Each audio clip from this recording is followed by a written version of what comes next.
కష్టపడి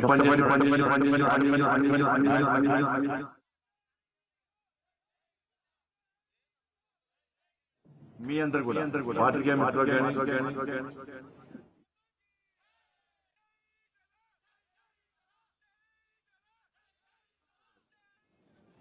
ప్రతి ఒక్కరు కూడా హృదయపూర్వక కృతజ్ఞతలు.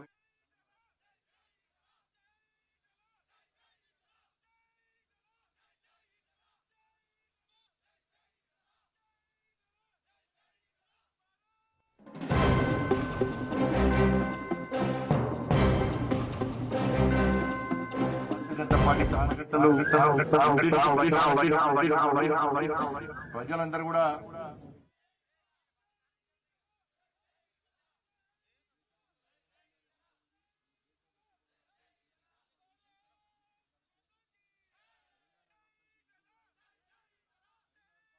అభివృద్ధి చెందాలంటే సమయంలో నేను పోరాడిన తీరు కానీ కష్టపడి పనిచేసిన ఉద్యోగులు కానీ అన్ని వర్గాల ప్రజలకు ప్రతి ఒక్కరు కూడా హృదయపూర్వక కృతజ్ఞతలు, ధన్యవాదాలు. ఎందుకంటే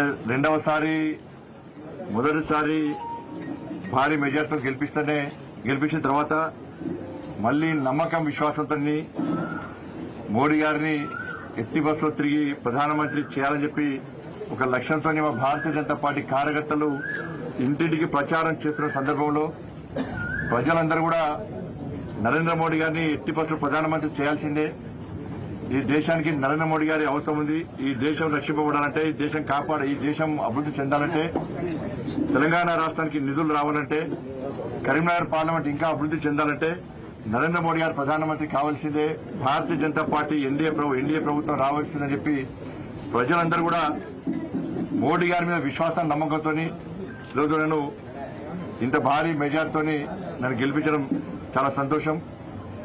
తెలంగాణ రాష్ట్ర వ్యాప్తంగా మోడీ హవా కొనసాగింది. మోడీ గారి పేరు మీద తెలంగాణ రాష్ట్రంలో ఫలితాలు వచ్చినాయి.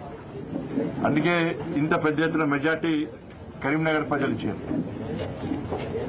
గతంలో ఉన్నటువంటి రికార్డును బద్దలు కొట్టి అన్ని విషయాల్లో ఇంత పెద్ద మెజార్టీ సాధించడం చాలా సంతోషం.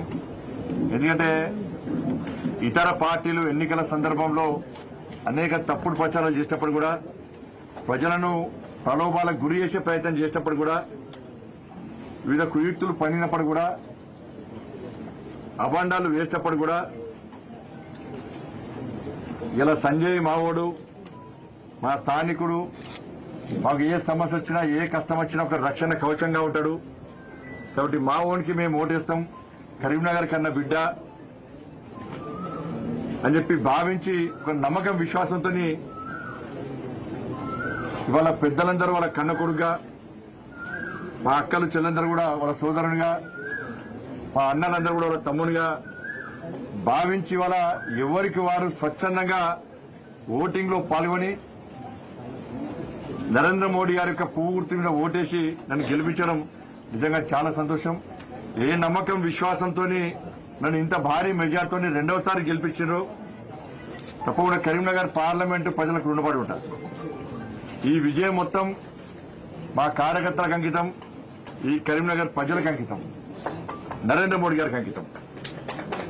ప్రతి కార్యకర్త దాదాపు 3 నెలల పాటు 3 నెలల నుంచి ప్రజాహిత యాత్ర పేరుతో గాని ప్రచార సందర్భంగా వాళ్ళన్ని పనులు వదిలిపెట్టుకుని పార్టీ గెలిపే లక్ష్యంగా, నరేంద్ర మోడీ గారిని ప్రధానమంత్రి చేయడమే లక్ష్యంగా కష్టపడి పనిచేసినటువంటి కార్యకర్తలు ఇలా భారతీయ జనతా పార్టీ కార్యకర్తలు. అటువంటి కార్యకర్తలు ఉన్నటువంటి పార్టీకి నేను మొదలాక రాష్ట్ర అధ్యక్షుడు ఉండడం గర్వకారణం. నాకు కూడా కరీంనగర్ పార్లమెంట్ ప్రజలు అవన్నీ గుర్తించారు. నేను రాష్ట్ర అధ్యక్షుడిగా ఉన్న సమయంలో నేను పోరాడిన తీరు, ఇలా కరోనా సమయంలో ఈ కరీంనగర్ పార్లమెంట్ ప్రజలకు సేవ చేసే తీరు, ఆదుకున్న తీరు, ఇవాళ 2 సార్లు జైలుకు పోయి దాదాపు అధ్యక్షుడు ఉన్నప్పుడు 109 కేసులు భరించినటువంటి వ్యక్తిగా, పేద ప్రజల కోసం కొట్లాడిన వ్యక్తిగా ఇలా ప్రజలు ఆదరించి అభిమానించి నన్ను గెలిపించారు. తప్పకుండా రాబోయే రోజుల్లో అదే పందాన్ని కొనసాగిస్తూ ప్రజల పక్షాన ఉంటూ ప్రజల కోసం తప్పకుండా ఫైట్ చేస్తా. ఎందుకంటే శాసనసభ ఎన్నికల సమయంలో భారతీయ జనతా పార్టీ ప్రభుత్వం రావాల్సి ఉండే. బీఆర్ఎస్ పార్టీ మీద కోపంతో ఇవాళ ప్రజలందరూ కూడా 6 గ్యారెంటీలు నమ్మి కాంగ్రెస్ పార్టీని నమ్మి కాంగ్రెస్ పార్టీకి ఓటేశారు.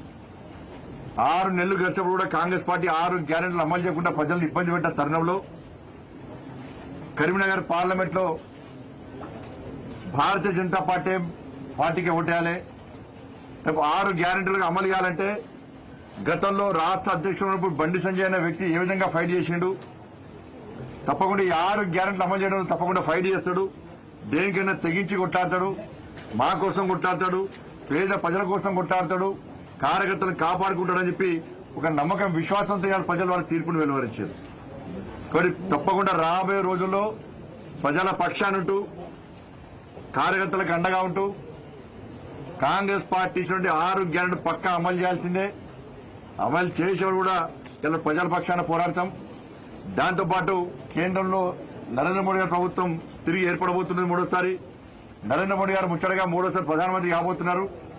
ఈ తెలంగాణ రాష్ట్రంతో పాటు కరీంనగర్ పార్లమెంట్ నియోజకవర్గానికి గతం కంటే ఇంకా మెరుగైన స్థాయిలో ఎక్కువ నిధులు తీసుకొచ్చి ఈ కరీంనగర్ పార్లమెంట్ నియోజకవర్గాన్ని ఇంకా అభివృద్ది చేస్తామని చెప్పి ఈ సందర్భంగా తెలియజేస్తూ ఇంత భారీ మెజార్టీతో రికార్డు బద్దలు కొట్టే విధంగా కరీంనగర్ పార్లమెంట్ లో గతం కంటే రికార్డు బద్దలు కొట్టే విధంగా నన్ను ఆదరించి అభిమానించి ప్రోత్సహించినటువంటి కరీంనగర్ పార్లమెంట్ నియోజకవర్గ ప్రజలందరూ కూడా హృదయపూర్వక ధన్యవాదాలు. మా లక్ష్యం నెరవేరింది.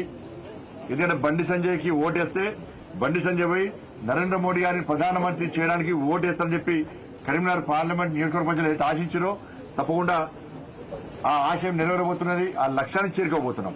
మరొకసారి అందరూ కూడా మీ అందరూ కూడా హృదయపూర్వక ధన్యవాదాలు. జై శ్రీరామ్, జై శ్రీరామ్, జై హనుమాన్, జై నరేంద్ర మోడీ. సంజయ్ నగర్ నాయకత్వం భారత్ మాతా కీ, భారత్ మాతా కీ, భారత్ మాతా కీ. నరేంద్ర మోడీ గారి నాయకత్వం, నరేంద్ర మోడీ గారి నాయకత్వం, సంజయ్ నగర్ నాయకత్వం, అమిత్ షా గారి నాయకత్వం, అమిత్ షా గారి నాయకత్వం.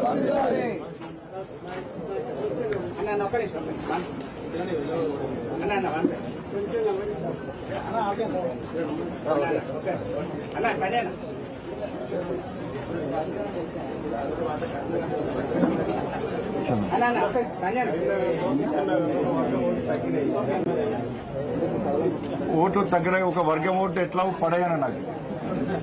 ఇప్పుడు కరీంనగర్ అసెంబ్లీ ఎన్నికల్లో ఏం జరిగిందో మీకు తెలుసు. నేను కుండబద్దలు కొట్టినట్టు మాట్లాడతాను. నేను ఏ వర్గానికి వ్యతిరేకం కాదు, ఒకరు ఓట్ల కోసం పాకాడే వ్యక్తి నేను కాదు. నాకు ఓటేసే వాళ్ళందరూ కూడా గౌరవిస్తా, నాకు ఓటైన వాళ్ళందరూ కూడా సన్మానిస్తా, వాళ్ళని కూడా నాకు ఏం అభ్యంతరం లేదు. కానీ కరీంనగర్ అసెంబ్లీ ఎన్నికల సందర్భంగా ఒక వర్గం అంతా ఒకటై భారతీయ జనతా పార్టీ అభ్యర్థిగా పోటీ చేసినటువంటి నన్ను ఓడగొట్టారు. ఇలా కాంగ్రెస్ పార్టీ బీఆర్ఎస్ పార్టీ ఆ వర్గం ఓట్ల కోసం కక్కుర్చిపడ్డారు. వాళ్ళ ఓట్ల ద్వారా మాత్రమే గెలిచే ప్రయత్నం చేశారు. ఇవాళ నేను ఆ రోజు చెప్పినా, ఇప్పుడు ఓడిపోయినా కావచ్చు, కానీ నేను ఓడిపోయినా గెలిచిన ధర్మం కోసం పనిచేసే వ్యక్తిని, పేద ప్రజల కోసం పనిచేసే వ్యక్తిని, పార్టీ కోసం పనిచేసే వ్యక్తిని. కాబట్టి కేసీఆర్ అనే వ్యక్తి కరీంనగర్కి వచ్చి తుర్కోలందరూ ఒకటి కావాలి, బండి సంజయ్ని ఓడగొట్టాలి, బండి సంజయ్ గలీజ్ గాడన్న కేసీఆర్ ఎంత గలీజోడో గుర్తించి అలా కేసీఆర్ బీఆర్ఎస్ పార్టీని అడ్రస్ లేకుండా వేసిన పార్టీ ప్రజలు, తెలంగాణ రాష్ట్ర ప్రజలు దాన్ని గుర్తుంచుకోవాలి కేసీఆర్. కానీ పక్క ఒక వర్గం వాళ్ళు ఓడగొడితే ఇంకో వర్గం వాళ్ళు కరీంనగర్ పార్లమెంట్ లో గెలిపించి రాలేదా? పోయినసారి అదే జరిగింది, ఈసారి అదే జరిగింది. కాబట్టి వాళ్ళు కూడా ఆలోచించాలి. ఆ రెండు పార్టీలు వాళ్ళని ఓట్ బ్యాంక్ అని చూస్తున్న విషయాన్ని వాళ్ళు ఆలోచించాలి. హిందూగాళ్ళు బొందుగా కేసీఆర్ కమే బొందబెట్టి కేసీఆర్ పార్టీని బొందబెట్టారు. కేసీఆర్ రికార్డు బద్దలు కొట్టాం. తెలంగాణ ఉద్యమ సమయంలో కూడా కేసీఆర్ కొట్లాడితే కేసీఆర్ కంటే ఎక్కువ నాకు వచ్చింది. వాళ్ళ కేసీఆర్ కంటే ఎక్కువ మెజార్టీ, వినోదరావు కంటే ఎక్కువ మెజార్టీ నాకు వచ్చేది వాళ్ళ. కాబట్టి దమ్మేందో చూపెట్టారు, ఓటు బ్యాంకు దమ్మేందో చూపెట్టారు. వాళ్ళు ఓటు బ్యాంక్ దమ్మేందో చూపెట్టారు కరీంనగర్ నియోజకవర్గంలో. కాబట్టి ఆ రెండు పట్ల మళ్లీ విజ్ఞప్తి చేస్తున్నా, అన్ని వర్గాలను సమానంగా చూడండి. ఒక వర్గానికి కొమ్ము కాసే ప్రయత్నం చేస్తే ఫలితాలు ఇట్లుంటాయి. ఒక వర్గానికి కొమ్ము కాసే ప్రయత్నం చేస్తే నేను ఏ వర్గానికి వ్యతిరేకం కాదు నేను, కానీ అన్ని వర్గాలను సమానంగా ఉంటున్నా. నా వర్గాన్ని వ్యతిరేకిస్తే పక్కా వ్యతిరేకిస్తా నేను. పక్కా వ్యతిరేకిస్తా. అన్ని వర్గాలు సమానంగా చూడాలి నేను అంటున్నా. మరి కాసేపు జెండా కోసం పనిచేస్తాం, ధర్మం కోసం పనిచేస్తాం, ఈ దేశం కోసం పనిచేస్తాం, పేద ప్రజల కోసం పనిచేస్తాం. తెలంగాణ రాష్ట్రంలో మోడీ రాజ్యం రామరాజ్యం రావడం కోసం పక్కా పనిచేస్తాం. నెక్స్ట్ తెలంగాణ రాష్ట్రంలో వచ్చేది రామరాజ్యం, మోడీ రాజ్యం. ఏం చేసిండు తెలంగాణ రాష్ట్రంలో కాంగ్రెస్ పార్టీ గదే ప్రచారం చేసింది. రిజర్వేషన్లు వచ్చేస్తారు, రాజ్యాంగాన్ని మారుస్తారు. ఇలా ప్రజలు ఏం చేశారు? అధికారంలో పార్టీ మేము 15 సీట్లు గెలుస్తాం, 14 సీట్లు గెలుస్తామన్నారు.